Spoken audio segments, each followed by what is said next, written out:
Well, you're very welcome to the Betfred Boxing Show with myself, Don McGuinness, alongside, as ever, the former lightweight champion of the world, Anthony $1 Million Crolla.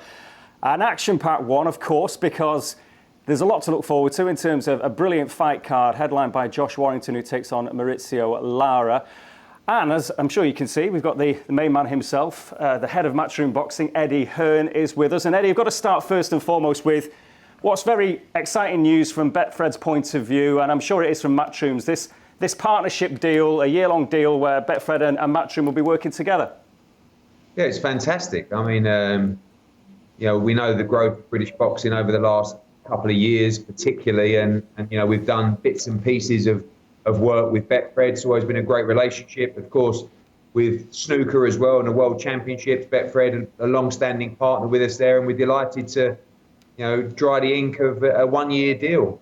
It's a huge schedule. I think the best schedule we've had planned in boxing since we started, or I started 10 years or so ago now, and really excited. The first part of that in the bubble, back at Wembley Arena. But as the vaccines kick in and the numbers go down, we hope to bring fans back towards the end of March, certainly in April. And we have a massive, massive year planned. Really excited. This Saturday, so we start back with Josh Warrington back in the ring. Obviously, he fights Lara, the Mexican. We don't know loads about him, but you'd think he's in for a tough night's work. It's the card underneath it. There looks some great trade fights. I know you say like a bit tradey sometimes, but there is some great trade fights in there on the undercard. What's your pick of them? Well, what a trade fight means, Crolla, is it means a really good fight, doesn't it? Does. That means the trade, the people that are knowledgeable, does it class that as a really good fight. So we know that Josh Warrington's back in action. He's got a fight lined up with Kanzu or Gary Russell Jr. At the end of April, early May. So this is a fight. He's been out for a long time, 14, 15 months. I think big test for Warrington. He's fighting behind closed doors. I think we know this guy is one of the biggest ticket sellers in the country. It's going to be a very strange atmosphere for him in there. Can he be motivated enough against a very tough Mexican in Mauricio Lara, someone that's coming to transform his career and his life? But as you say, for me, Zelfa Barrow against Kiko Martinez, great fight. Zelfa, stunning knockout last time. He was behind in that fight. He looked a bit lost at times in that fight against the southpaw Eric Donovan. But Kiko Martinez, super tough, super strong, stepping up. He's been a featherweight for a long time. He's been fighting at super featherweight. I think Zelfa will be too big and too young and too fresh, but I expect a torrid time for him at times in there. And I think one of the other standouts of the card, as well as Hope Price and Ibrahim Nadeem and Dalton Smith, is the British featherweight title fight between Reece Mould and Lee Wood.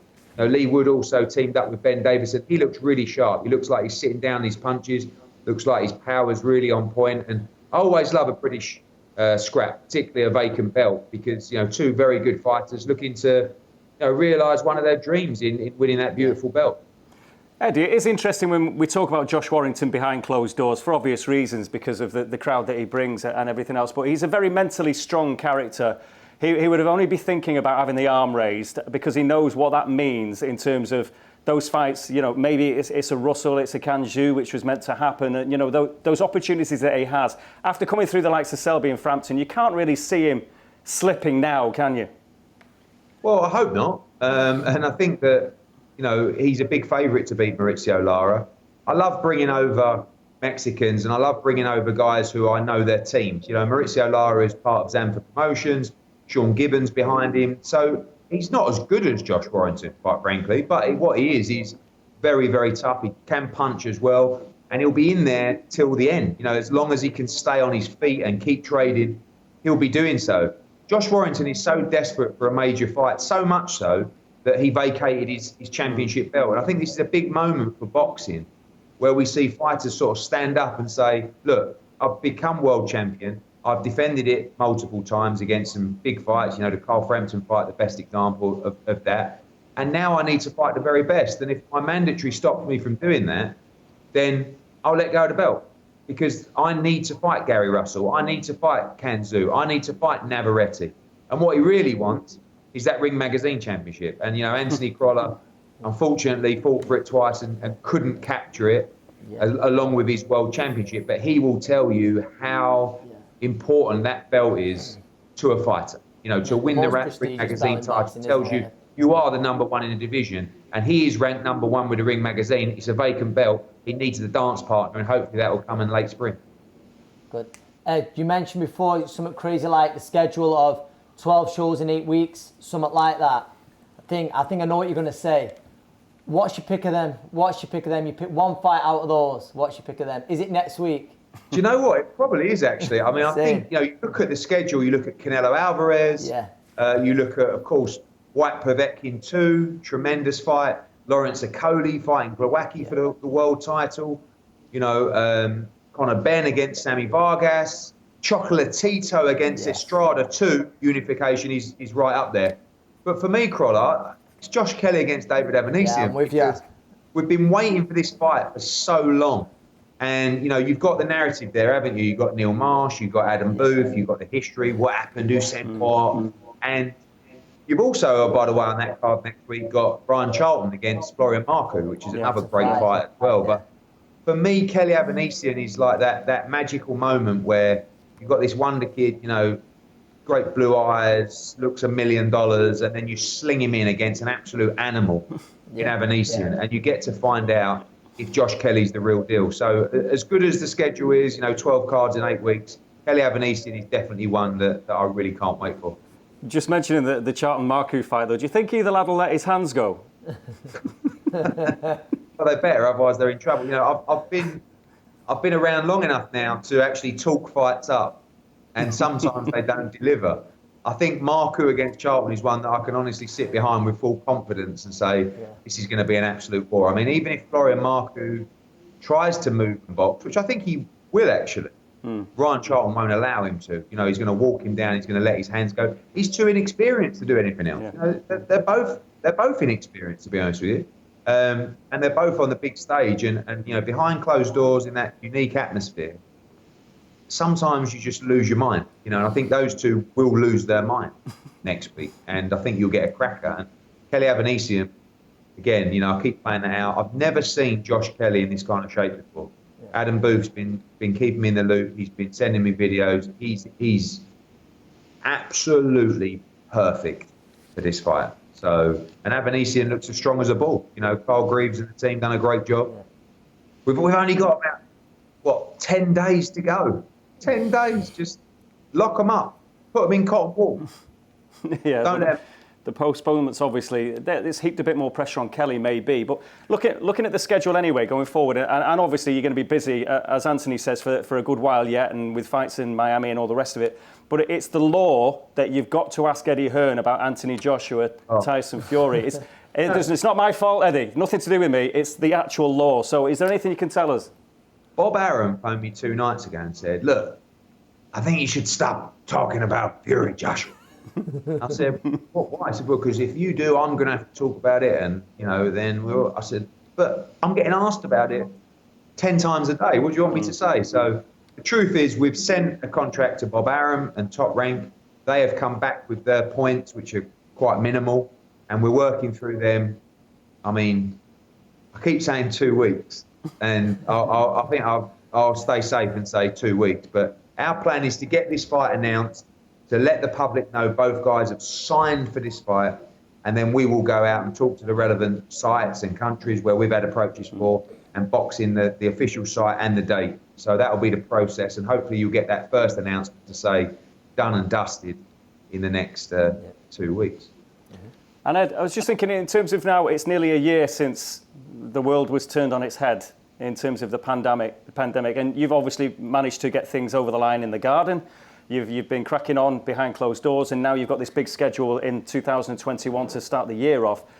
Give us an insight into how it's changed for you in terms of your life and how you put these shows together and the kind of hurdles. You get hurdles normally without a pandemic, so what's it been like?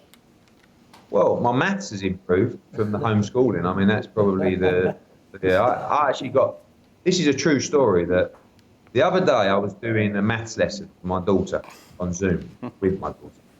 And we were subtracting fractions. And I really didn't know what I was doing. So I FaceTimed my old man, who is a chartered accountant. And we started doing the maths questions on FaceTime whilst he was in the office. So the way my life has changed is definitely my maths has improved. I haven't done as much travelling, which has been nice, but we're ready to go again. And it keeps this pandemic sort of just keeps teasing you. You know, you feel like you're coming out of it, and then you're going to get crowds back, and then bang, a new wave. You know, travel restrictions and more extreme testing required. And obviously, we got the beautiful moment in December last year when AJ boxed Pulev, we had 1,000 people, felt like 15,000, and then bang, it all comes crashing down again. So we've been able to keep producing a sustainable product behind closed doors, which has been really important for us to maintaining a great schedule. But we're all desperate for crowds to come back, not just because of the money it can generate for the fights, but because of the atmosphere it's great and the great nights that we can have. I mean, you're sitting next to a guy who, you know, we had some of our greatest nights of our life with at Manchester Arena, you know, and the whole experience of being up there on fight week and the public weigh-ins and going for a few beers after. You know, we miss those days and they will return soon. But in the meantime, we've been able to keep the momentum of boxing moving, and that's been key. And I feel like we're in the final straight now. Just get through this period that we have planned up until I think about April 10th, and then hopefully no more kicks in the proverbials. And is the bubble the same then for these shows coming up then? You've got it down to a T now, I presume, the whole system, if you like, when fighters arrive and overseas fighters and then the testing, and then you're in the bubble and you've got some fun and games, haven't you? Pool tables and dartboards and all the rest of it. I mean, give us an insight to life in the bubble. Yeah, I mean, I think in terms of travel, you know, the same rule will apply. The international fighters will come in earlier.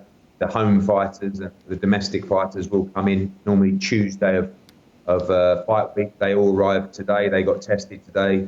You then go to your room. You have to wait for your results till you can enter officially the bubble. And then in there, it's actually quite a nice social experience, to be honest with you. I mean, we've built a fantastic gym for the fighters. You know, we've got a pool table, we've got a table tennis table, we've got video games, we've got great food for them. So once you're in there and you're tested and you're in that safe environment, it's actually quite a good place to be. It's a bit awkward, Dom, because the fighters are walking past each other and eating here, and there's an opponent over there, and sometimes obviously there's a bit of bad blood between the teams. So we've got to, you know, the security guys have got to be on their toes as well. But we've really created a great bubble. You know, it's very costly, but we've done it right. It's safe environment for sport to keep moving forward, and pretty much every fighter's in for this week, and then you wait for the results, and you know, you go to sleep, you wake up, and it's like, okay, everyone's negative. And at the moment, the foreign fighters have tested; they're all negative. The domestic fighters tested today. Fingers crossed tomorrow we've got every fight good to go. Before you go, mate. This week we had the sad news of obviously Leon Spink's passing. He was involved in one of the greatest upsets ever. Give us one of your favourite upsets from boxing. Oh, I mean, Lloyd Hunnigan. Wow, yeah. You know, beating Donald Curry. I think that's always the famous one, isn't it? Where whenever we have a British fighter going in who's a massive underdog, they always say, you know, would this be up there with Hunnigan against Curry? That was a massive upset. You know, I think one of the great fights. I know it wasn't an upset, but it was definitely an upset in terms of the way the fight was going. Was Harold Bomber Graham against Julian Jackson? Yeah. You know, I mean, I know that Jackson was probably a favourite to win that fight, and actually, I think a victory that probably hasn't had enough credit is Nigel Benn against Gerald McClellan. You know, again, I know he was an underdog in that fight, but I think that was a massive, massive victory, to be honest with you. Many to choose from, but I think in terms of British upset, I think you have to say Lloyd Hunnigan. Excellent. Well, Eddie, touch wood, everything goes well in terms of tests and all the rest of it, and there's no slip-ups, and we can all look forward to a brilliant card at the weekend. And it's great that Betfred and Matchroom are in cahoots going forward now for the next year. Thanks for joining us, Ed. Thanks to Betfred, and we'll see you guys soon. See you soon. Cheers. Thank you, Bye-bye. Eddie. Well, there we are, Eddie, in great form as always, and it is a brilliant kind of run of fights that we can look forward to now, Anthony, isn't it? Yeah, 12 fights in 8 weeks, like wow. Eddie's going to be a busy man, I'm sure. Eddie and the Matchroom team. I know, obviously, you can't be two places, you know, at once, but over here, it's just great to see boxing back this weekend. If you see, like, social media, I know I follow a lot of boxing people, so that's how you'd be expecting them to be talking about. But everyone's just so happy that it's back, and I think it's a great card this weekend. Yeah. I think, listen, we expect Josh to win, and to win well, but some of the fights on the undercard, there's not a bad fight on there. Well, we touched on it very briefly with Eddie Hearn there, but I think when you do think of Josh Warrington, like your career, you think of the fan base, you think of the arena for you and all the Man United songs and all the rest of it. He's got the very same thing with the Leeds United lot, the fans, the Ellen Road business, or the arena in Leeds, but he's not got that now. So it was interesting. We caught up with Josh, myself and Anthony last week, and we put that to him, amongst other things, just how he's going to cope behind closed doors. You're going into an arena without, you know what I'm going to get to now, without that fan base. Yeah. So, and again, you know, you've boxed as an amateur and you've been in empty arenas and you've done all that. But how difficult will it be for you, given your fan base, your peculiar fan base, and that's in the best possible sense, obviously? Listen, I don't know, Dom. I really don't know. And I'm a bit of a mental guy. I try to visualize a lot of things. I try to put myself in certain scenarios. I mean, Ant will know this. You know, you can, when you reminisce about a fight, you can reminisce and put yourself back into a view, but look at yourself as a third person, like highlights off the telly. Or you can put yourself back into a first person where you climb through the ropes and you're seeing things around you. And then people are winning the ring and the crowd and all that.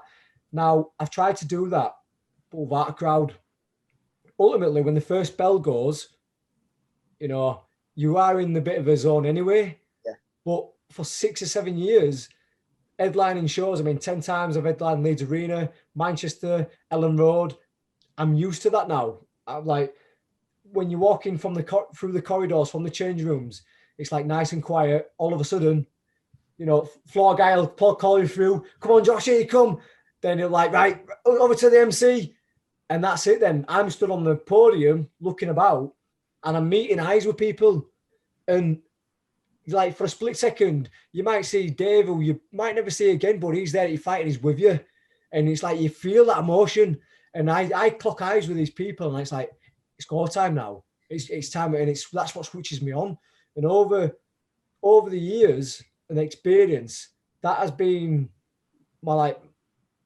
it's been the moment where my emotions really come alive. Like it used to be when as soon as I walked into the venue. Over years, I've learned not to get so worked up in change rooms, just stay relaxed. And then as we're coming through them doors and I meet people's faces, that's when I switch on. So I'm not burning too much excess energy. Now, that's going to be different because, you know, I've been watching the behind the scenes stuff that Matchroom have been doing. And I see that they walk up and they go up that little set of stairs and then they're on the podium. Now, I'm going to get up there. I'm going to see Steve Cameraman and some other fellas in hazmat suits. And it's going to be... There's not going to be no pints flying around, and I'm still going to come out to I Predict a Riot and marching on together. But where's the noise? Where's the energy? And then once that music goes down, like normally you can hear, you know, people chanting your name or whatever. And you're bouncing off the ropes and you're looking over, you're looking out to the crowd. That's not going to be there. So it's going to be unknown. It's something. It's interesting actually as well because there's a lot of similarities with yourself and Anthony in that. Obviously, Anthony had the crowd as well in Manchester, but the pair of you would have been dropping tickets off the night before. You know what I mean? You've got that in connection as well. One thing you won't miss, but that's what I was going to say because obviously, I mean, we was both lucky to have sort of great support, but with the footballing side of things as well. So it's going to be crazy. Like you walk out there and marching on together kicks in and that's something that sets the arena alight. Do you know what I mean? Everyone's called I Predict a Riot, and then it's going to be so strange for you. So I get why you're thinking, I've just got to be in that zone to think, no, I'm at Ellen Road or I'm in the Leeds Arena. So sort of, you've got to take that away from you and then hopefully, like, because it is the unknown, hopefully once that bell goes, it's going to be like, right. Because I'm guessing, Josh, you've fed off the atmosphere, haven't you? Yeah, definitely. Yeah. He always says to me, he says, two things can happen. You can either be sort of a peacock, show your feathers, or you can choke. You can choke on Broadway, and you're one of the ones, like you say, who would show your feathers because you'd feed off that crowd. It'd bring that extra gear when you need to. So it is. I think there'll be questions with you probably more than anyone who's fought on a Matchroom show so far. I think I'm fair in saying that, aren't I? No, you're right. Completely right. And over like I said earlier, I'm like through experience, I've learned to deal with it. There's been times when I've tried too hard for the crowd, but I've come through that and then you adapt. All right, we can't do this, can't do that. But there's times now, and I'm experienced 11 years in the game. Like I say, I've had title fights since my 16th, maybe before that, my 14th fight, I've been in title fights, always fighting big crowds and that. And like, it's like, for instance, when I boxed Carl at Manchester, so there's 10,000 Leeds, there's 10,000 Irish fans.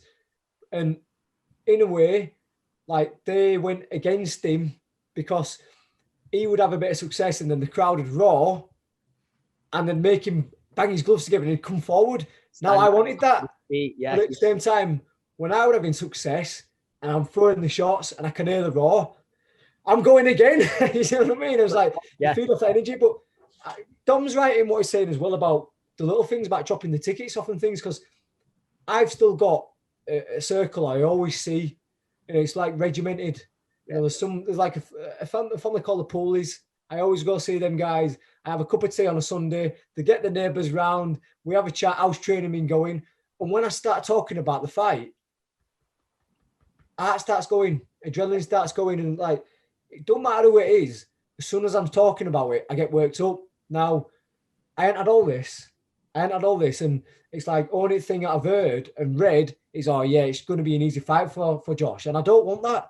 It's like, normally when people are talking to me about the fight, reporters or whatever, and people say, are you ready for it?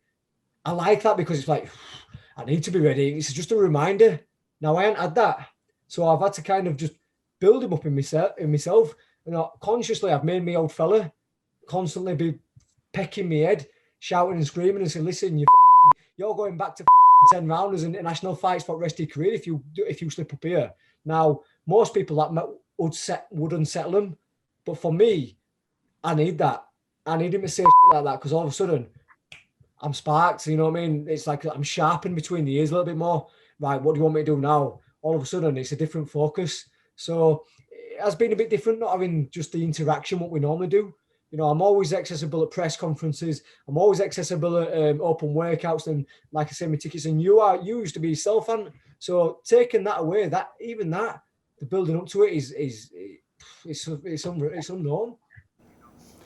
Well, that enthusiasm for battle is just jumping out of Josh Warrington, isn't it? I mean, I suppose like he's just got to try and keep a go. lid on it, hasn't he? Because he's just so desperate. He's not boxed since autumn of 2019. It's a long time, isn't it? So he's just desperate to get in, isn't he? He sounds like he's ready to go now, but he'll hold it back, like I say, more and more experienced, and just he said a lot of, I thought, positive things. The way he was like, no, people see this as a straightforward fight for Josh Warrington. It never works that way in boxing. So like he said, how his dad, and I'm sure he won't let anything slip anyway, but he's onto him for little things, and he's sort of putting that little bit of pressure on himself, even though things are a lot more relaxed. I just think it's going to be mad to see him walking out on Saturday without, the pints going everywhere, the Leeds faithful behind him. But I expect him to put in a very professional performance, and I always put a statement out there to say, listen, don't forget about me. I see myself as the number one in this division. And again, and we touched on it with Eddie, we've spoken about this off air as well, it's a great card. Yeah. And, Warrington Lara is top of the bill, but you could easily make a case for 3 fights underneath being the star of the show. And I mean, if you look at a guy that you know well, Manchester fighter Zelfa Barrow, who's helped you prepare for various fights against Kiko Martinez, who's been there, done it all, and he's still as game as they come. But how do you assess this one now at this stage of Zelfa's career? Yeah, I think it's a perfect fight. I'm really looking forward to it. I think as anyone does who spoke to me about Zelfa, I've been singing his praises for a long time. He lives the sport. He lives, boxing's his life. He's always trying to better himself to make things easier, for his family around him, for his mum. He's now a father himself, so added motivation. But I think it's a perfect fight. Whereas Kiko will ask some questions, he always does, but I see similarities in Scott Quigg's probably biggest night, where he caught Kiko on the way in. But listen, there's no denying Kiko's got the style to ask questions, and probably the style to cause Zelfa a lot of problems. He was going to put a fighter in himself, but I believe Zelfa's going to walk him onto something. I just think it's a great fight for him, but I cannot wait for it. I always look forward to watching him fight. Kiko's never in a bad fight. I just don't see how we can't see fireworks here. It's a bit of a moment for Zelfa as well, isn't it? I mean, he's had one blip in his career against Ronnie Clark, but since then, it was a great win against Eric Donovan, obviously. How good do you think he can be? I mean, he's got a nice story anyway, because his cousin Lyndon Arthur, of course, beat Anthony Yard. His other cousin is Brandon Williams, plays for Man United. Very sporty family. But just how far do you think can Zelfa go? I mean, he's got a great charisma about him as well, hasn't he? He's a very enigmatic lad. Good, happy-go-lucky, speaks to everyone, speaks to all the kids. And no, I like to say I can't sing his praises high enough. Listen, I always say it I know there's the thing of you make your own luck, but, you know, you need that little bit of luck in the sport. I think I know better than most in that sense. But I believe he gets that, the right fights. He's with the right people.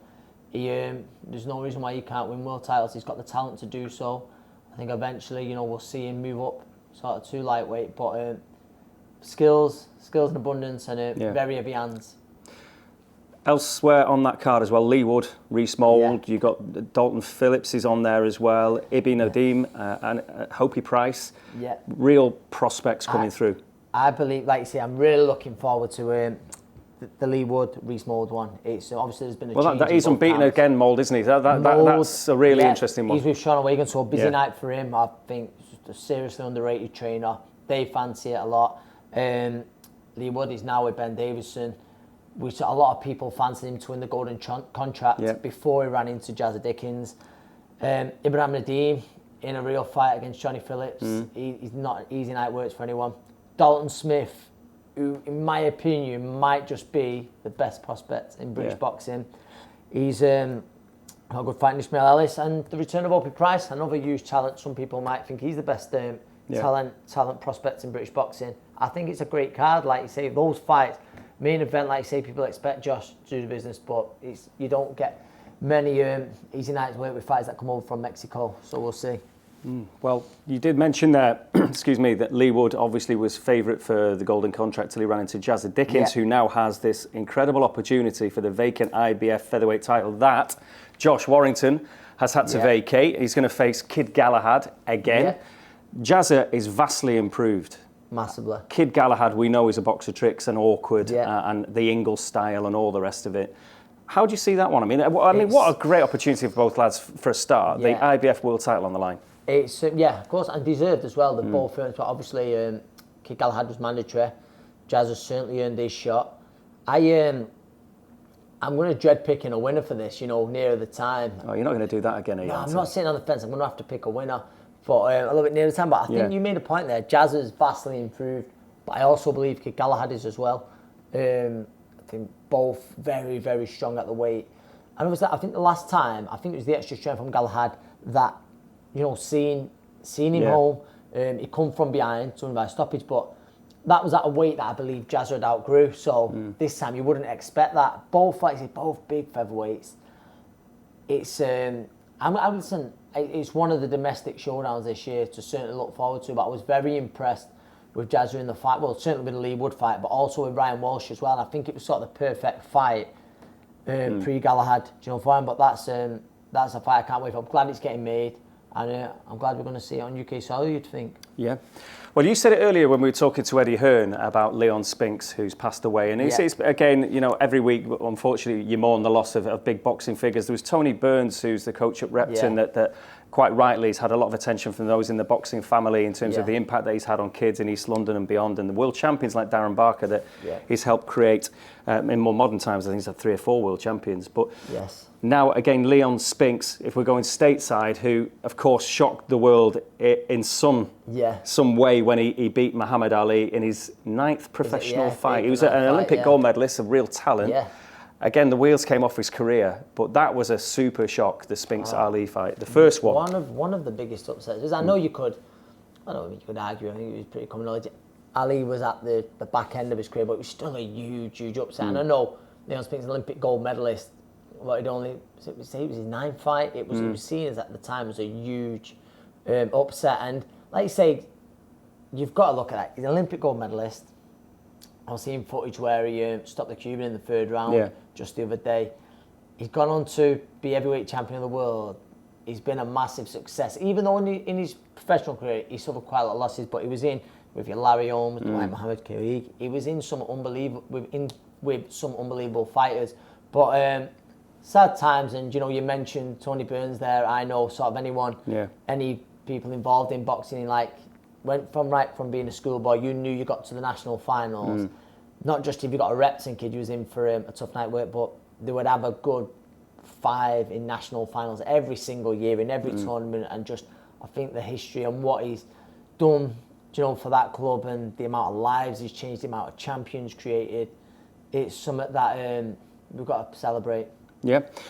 And with the Spinks fight, obviously Ali avenged that, and then Spinks was never quite the man again. I don't think he lived the life, let's say. He's had a very, very interesting career. But that was, a ridiculous upset. Yeah.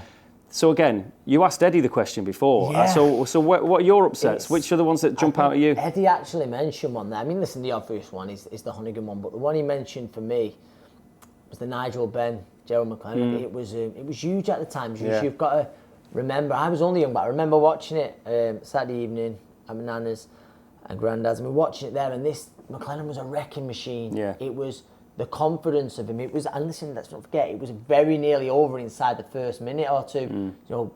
Remember, knocked outside the ring. To come back, I mean, sadly, the fight's remembered for what happened, after it a lot, but it was one of the most brutal fights you've seen. I've seen a British ring you'll ever see. So I think that might be the biggest, the one that I remember the most, but there's so many. Listen, I love seeing upsets in domestic showdowns, stuff like that. You mentioned an unbelievable one. I'll let you say that with who was it? Who you said? Well, it was Alex Arthur against Michael Gomez, and that was back in 2003. But it was just a brilliant fight. Unbelievable. But if you'd, I suppose, we're from Manchester, so you follow the Manchester lads that little bit closer. So I was aware of Gomez, but Arthur was absolutely the man. Alex was brilliant. A brilliant boxer, brilliant fighter. He gets overlooked so many times, technically, unbelievable. And I really like Alex. I know you worked alongside of him, and a gentleman. But it was a big shock at the time, and I don't believe Alex gets the credit for what he'd done in his whole career. But in Manchester, we all knew of Gomez. And listen, in British boxing you did, but we all knew he also lived a bit wild, to say the least.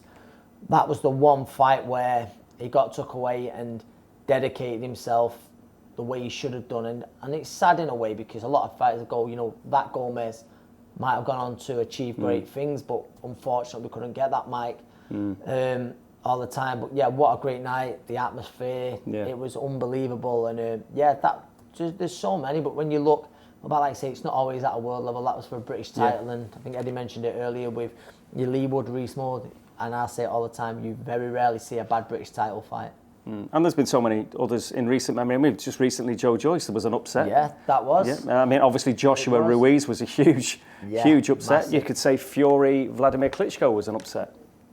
Fury, Vladimir Klitschko. The first Fury Wilder fight, also, that was another upset. I know it was a draw, but that was an upset. I know it didn't look like when you watched the segment, but at the time, there wasn't many people who give Tyson a chance of not getting knocked out. Yeah.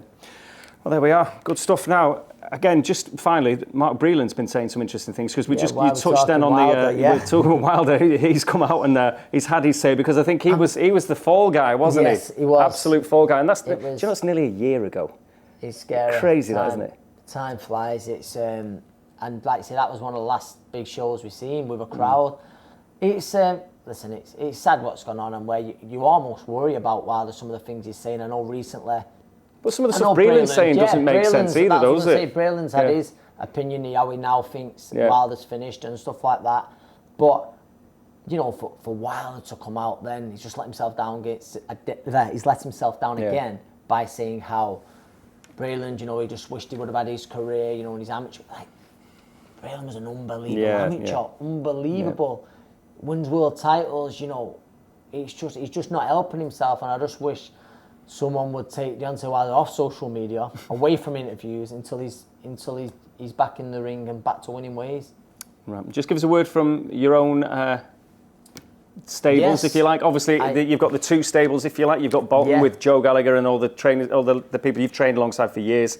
Your own little crew, your own gym now in Limeside, Fox ABC. Yes. So what's going on? I sort of at Joe's first. It's good to see Callum Johnson back in. He's waiting on a date very soon still, but hopefully that will come. Paul Butler's in. He's waiting. He's on the verge of another world title fight or a final eliminator. Natasha Jonas will have some huge news soon. Oh, yeah. Think. Yes. Oh, aye. Yes. Can you tell us more? I can't. But I'm hearing she'll have some huge news soon. And that's it. And then obviously with my own fighters, obviously Alex, who I have in Bolton as well. I think he's going to back out at the end of March with McGuinness there.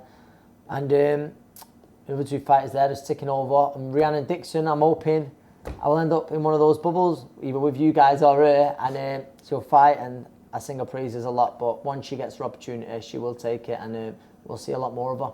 You're hopeful in this next batch then of Matchroom fights? Hopeful. No, we're talking February, Manager March. Steve Wood, he's there this week, so I'm hoping he's going to get into Eddie's ribs as well. Steve Wood, he's the man. He's going to deliver as well. Fantastic. Well, it is Warrington Lara, of course, and it is this is a great partnership now, Betfred and Matchroom. But of course, don't forget, top price round betting for Friday morning, Warrington against Lara. Betfred, the only place to be for that. Thank you as ever, Anthony. Thank you. And thank you very much indeed for watching. This is the Betfred Boxing Weekly Show.